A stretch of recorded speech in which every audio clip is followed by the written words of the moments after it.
चलिए देखा जाए क्वेश्चन नंबर 15 फ्रॉम एक्सरसाइज 5.3 क्या दिया गया है। A contract on construction job specifies a penalty for delay of completion beyond a certain date as follow. मतलब कोई कॉन्ट्रैक्टर है जो एक काम करवाता है, जैसे मैं बिल्डिंग में सपोज कर लेता हूँ कि बिल्डिंग हमें खड़ा करवाना है, ठीक है।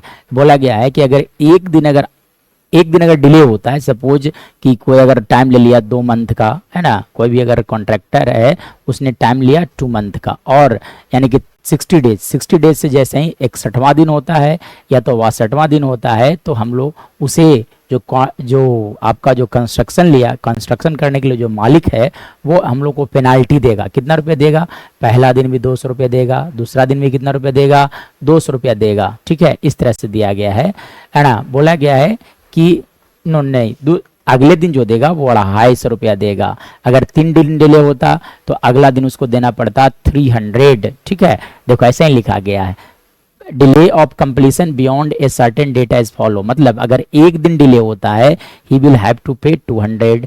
अगर 2 दिन डिले होता है, मतलब दूसरा दिन अगर हो जाता है तो 250 रुपये देना होगा। अगर तीसरा दिन की अगर बात किया जाएगा तब इसे 300 पे करना होगा। इस तरह से है। मतलब अगर बात किया जाए फाइन के बारे में तो देखो, पहला दिन कॉन्ट्रैक्टर को 200 रुपीज़ देना है ऑनर को, जिसका जो मकान बना रहा होगा। फिर अगला दिन देगा 250 रुपया, फिर अगला दिन उसे देना होगा 300। लेकिन देखो इस तरह से एक एपी यहाँ से बन जाएगा।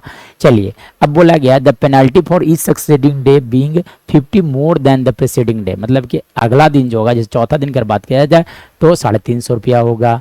How much money the contractor has to pay as penalty. तब बोला गया है कि कितना रुपये उसे पेनाल्टी देना पड़ेगा कॉन्ट्रैक्टर को, ठीक है। कितना रुपये पेनाल्टी देना पड़ेगा मालिक को जो मकान बनाना चाह रहा है। If he has delay work by 30 days, और इसने क्या किया कि 30 दिन का डिले कर दिया, यानी कि इस एपी का 30 टर्म का सम यानी कि एन का वैल्यू लिखा जा सकता है 30। चलो इस एपी की अगर बात किया जाएगा तो फर्स्ट टर्म हो जाएंगे 200 और common difference of this AP is 50, क्योंकि 50-50 डेली बढ़ रहा है इसीलिए। चलो अब आप कैलकुलेट कर लो यहाँ से एस एन। तो एस एन इजकल टू लिखा जाता है n/2 इंटू लिखा जाता है 2a plus n-1 into D. मतलब यहाँ से आप कैलकुलेट कर लो एस 30 का value, that will equal to how much? 30/2 into लिखा जा सकता है 2a, मतलब इस एपी का फर्स्ट टर्म देखो which is equal to 200 plus n-1, यानी कि यहाँ से लिखा जा सकता है 29 into d which is equal to 50। चलिए अब यहाँ से एक काम किया जाए कि सबसे पहली बात जो कॉमन है उसे बाहर कर लिया जाए। तो देखो यहाँ से ये दोनों कैंसिल आउट हो जाएंगे 15 टाइम्स, इसलिए 15 बाहर किया जाए। और साथ साथ यहाँ से आप देख सकते हो कि 50 कॉमन, इसलिए 50 कॉमन ले लो। तो क्या बच जाएंगे यहाँ पे? तो देखो जब यहाँ से 50 बाहर आएगा तो यहाँ से लिख सकते हो आप 8, ठीक है। और यहाँ पर अगर बात करूँ तो रह जाएगा 29, यानी कि अब आप क्या करो, यहाँ से लिखा जा सकता है 15 into 50 into 29 plus 8 that is equal to 37। चलिए तो पहले आप क्या करो, 37 को मल्टीप्लाई कर लो 5 से, यानी कि 7 into 5 this is equal to 5 plus 185 लिखा जा सकता है। मतलब यहाँ से आप लिख सकते हो 15 इंटू 1850, ठीक है।